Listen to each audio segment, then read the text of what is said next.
Come può l'acqua termale essere un volano per lo sviluppo sostenibile? Se ne è parlato a Montegrotto Terme all'Hotel Mille Pini nel convegno Acqua, driver per il turismo sostenibile, promosso da Venice Promex, Agenzia per l'internazionalizzazione, Regione del Veneto e Union Camere Veneto. Chiaro a tutti il punto di partenza: negli ultimi 20 anni il turismo termale è cambiato, rivolgendosi ad un pubblico più variegato e meno permanente, uscendo dalle rigide ottiche quindi stagionali. Oggi la sfida degli imprenditori delle terme è integrarsi ancor meglio al territorio dei Colli Euganei.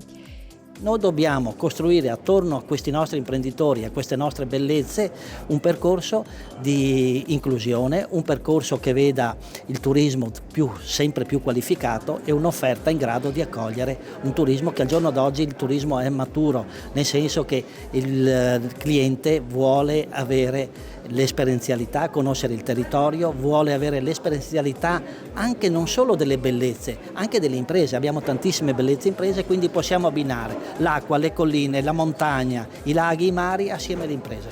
Una regione così non la troviamo da nessuna parte e noi abbiamo un compito che è proprio quello di fare questo, con Assocamero Estero e con Venice Promex.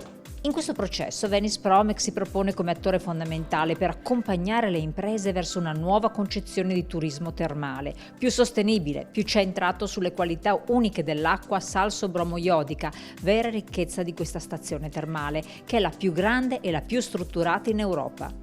Dove arriveremo? Dovremo arrivare attraverso la consapevolezza da parte degli operatori, siano essi gli amministratori, siano essi gli albergatori, ma anche coloro che lavorano nel settore dell'artigianato, del commercio, di capire quanto importante sia valorizzare queste situazioni dove l'acqua, per l'appunto quella termale, ha questo grande valore, ma c'è un altro aspetto che noi riteniamo che i gruppi di lavoro oggi hanno anche fatto capire quanto sia importante: il lavoro di squadra. Non si può fare del turismo una pianificazione del turismo e affrontarlo da un punto di vista della sostenibilità se non ci mettiamo in squadra. Parola d'ordine: lavoro di squadra, così come è emerso dal convegno e dai lavori di gruppo svolti, ma anche ricerca. Sì, perché alla promozione turistica deve accompagnarsi lo studio scientifico delle proprietà di quest'acqua benefica, al fine di ottenere riconoscimenti spendibili in tutto il mondo.